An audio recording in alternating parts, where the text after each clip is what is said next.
Bonjour et bienvenue en Terre Sainte. Bienvenue à Jérusalem. Jérusalem, la ville 3 fois sainte. La ville sainte pour les Juifs, pour les chrétiens et pour les musulmans. Je vous invite de venir découvrir avec moi cette ville, de découvrir ses habitants, ses lieux importants, son histoire et surtout de rencontrer des témoins pour qui Jérusalem a maintenant une place importante dans leur cœur. Puisque comme le psaume 87 nous le dit, Jérusalem, à quelque part, c'est notre demeure. Je vous invite donc à venir faire le tour de votre demeure, de venir découvrir votre maison, de venir découvrir Jérusalem. Lors de mon voyage à Jérusalem, j'ai rencontré des personnes venues d'un peu partout. Je voulais comprendre pourquoi ils avaient développé un tel attachement pour cette ville. Au fil des images, vous allez apprendre à connaître une jeune volontaire française, un franciscain québécois vivant en Terre Sainte, 2 biblistes et une journaliste. Ils ont en commun leur attachement à Jérusalem qui a changé leur vie.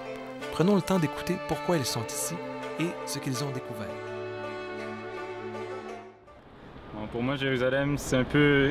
Venir à Jérusalem, c'est suivre un bon ami qui nous amène sur les lieux où il a grandi, où il a vécu, pour nous faire découvrir les choses qui ont été importantes pour lui, rentrer dans l'intimité de ce qu'il a souffert, de ce qu'il a eu comme joie, comme peine, comme expérience dans sa vie. Donc c'est pouvoir être en contact plus près avec le Seigneur.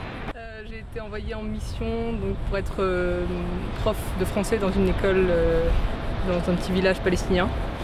Et donc je profite de cette année pour pouvoir mieux découvrir ce pays et tous les lieux où le Christ a vécu. Ce qui m'a marqué, c'est la situation des Palestiniens et voilà ce qu'ils vivent au jour le jour. Et c'est vrai qu'ils sont un peu enfermés, ils sont très limités dans leur déplacement et dans ce qu'ils peuvent faire, alors que il y a quelques années encore, c'était pour eux leur pays. Comme Cécile, j'ai vu qu'il y a plusieurs jeunes volontaires venus de partout pour donner un coup de main en Terre Sainte. J'ai aussi pris le temps de parler avec des amants de la Bible venus à Jérusalem pour mieux comprendre ce qu'ils lisent. Moi, je suis venu pour étudier la Bible et pour enseigner la Bible. Donc, la chose qui m'a le plus intéressé, vivant dans ce pays, c'est de voir les découvertes de l'archéologie. Cette terre qui parle. Rappelez-vous, lorsque Jésus fait son entrée à Jérusalem, et les enfants qui se mettaient à hurler « Le fils de David, Hosanna, celui qui vient », les pharisiens veulent faire taire les enfants. Et Jésus répond « Si les enfants se taisent, ce sont les pierres qui vont parler. » Alors à Jérusalem, chaque pierre est un langage et parle. Et comme disait le Père Lagrange, il faut connaître le pays, le parcourir avec ses pieds, respirer l'été et l'hiver, les 2 principales saisons, voir comment la vie se passe, le sentir par son nez, le voir par ses yeux, l'entendre par ses oreilles. Comme ça, on connaît un peu plus le pays et on sait qu'on monte de Nazareth à Bethléem, de Nazareth à Jérusalem, et qu'il faut 2 jours et demi de marche quand on le fait à pied, et non pas 2 heures de voiture, ou maintenant 3 heures avec les contrôles, les checkpoints, mais c'est autre chose. Et de savoir sentir un peu le pays, avant qu'il soit trop détruit maintenant avec toutes les colonisations et les autoroutes et le goudron, pour comprendre le milieu biblique, la topographie, les distances, comment étaient les petites maisons à l'époque. Ce n'étaient pas des grandes villas, ce n'étaient pas des grands hôtels, c'était une petite maison, comme il y en a encore quelques-unes dans quelques villages de la Palestine. Ces biblistes ont raison. Un séjour en Terre Sainte a donné une autre dimension à mes propres lectures bibliques. Dans mes rencontres, j'ai aussi eu la chance de croiser Marie-Armelle Beaulieu, rédactrice en chef de la revue La Terre Sainte, qui m'a raconté son attachement à Jérusalem qui s'est manifesté dès sa première visite comme pèlerin. Je suis venue en pèlerinage, 4 juillet 1986, je pose les pieds sur le tarmac de l'aéroport, et là, les entrailles prises avec cette conviction intime de tout mon être, je suis à la maison. Non mais sur les tarmacs d'un aéroport, ça n'a pas de bon sens, comme vous dites. Ça n'a pas de bon sens parce qu'il n'y a rien à voir. Il n'y a juste rien à voir. Il ne se passe rien, il faisait une chaleur écrasante, c'était épouvantable.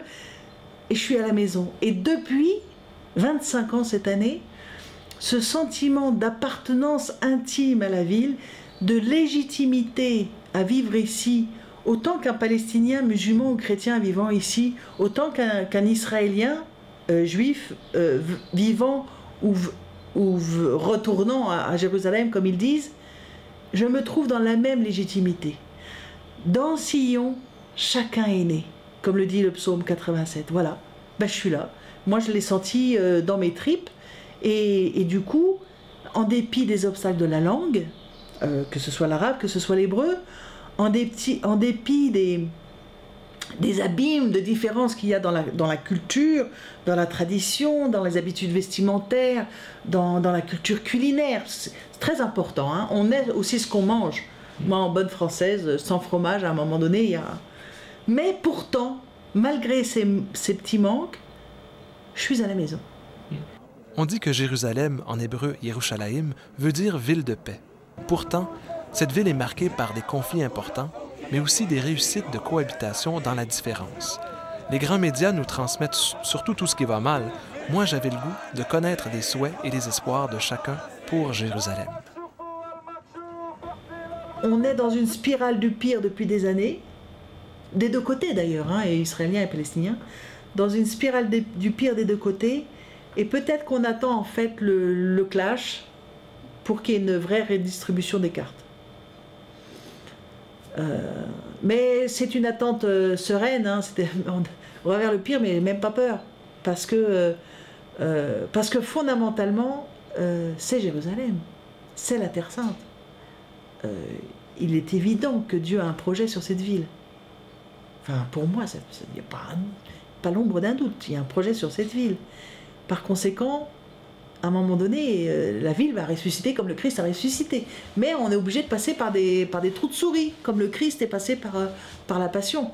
Donc oui, c'est une ville aujourd'hui où on vit plus la Passion que la résurrection.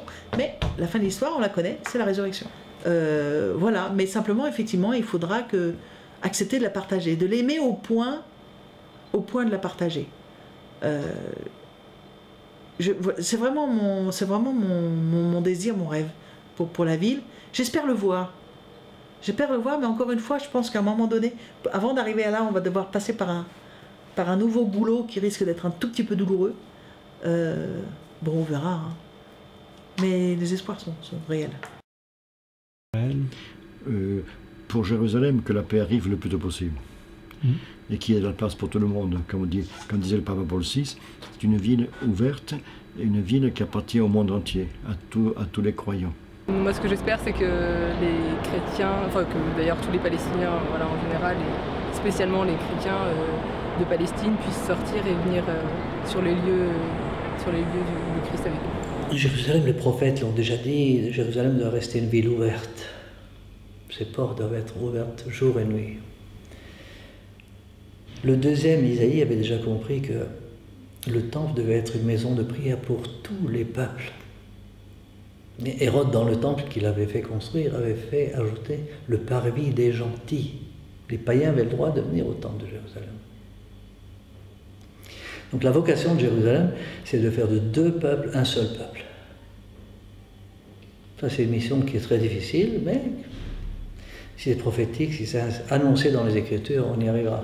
Parce que les Écritures sont divines, elles vont se réaliser, avec la bonne volonté d'un chacun. C'est sûr que Jérusalem, c'est le lieu de l'espérance, parce que c'est le lieu de la résurrection. C'est le lieu où, oui, il y a des problèmes, il y a des difficultés, il y a des morts, comme Jésus a souffert sa passion et est mort pour nous ici. Mais c'est le lieu où, justement, on peut se relever, on peut sortir du tombeau, et ça peut être une ville de lumière, une ville de joie, une ville d'espérance. Eh bien, c'est déjà terminé. J'espère que vous avez apprécié ce parcours sur la ville de Jérusalem. Maintenant, c'est à votre tour de faire vos démarches pour essayer de mieux la connaître. Il y a toutes sortes de façons de le faire. Il y a plusieurs sites Internet. Bien entendu, il y a la Bible. Vous pouvez lire toutes sortes de passages qui concernent la Terre Sainte. Et finalement, peut-être la meilleure idée, c'est de prendre votre bâton de pèlerin, marcher ici sur la Terre Sainte, dans les pas de Jésus, dans les pas de tous ceux qui l'ont précédé, les prophètes, les rois, et venir goûter à cette expérience de la Terre Sainte par vous-même. Paix pour Jérusalem. peace for Jerusalem and all who dwell in it. בשנה הבאה בירושלים הבנויה. L'an prochain à Jérusalem, reconstruite. Paix pour Jérusalem. Salam. Paz para Jerusalén y Palestina. Frieden für Jerusalem. Shalom Jérusalem. Salam. Peace for Jerusalem.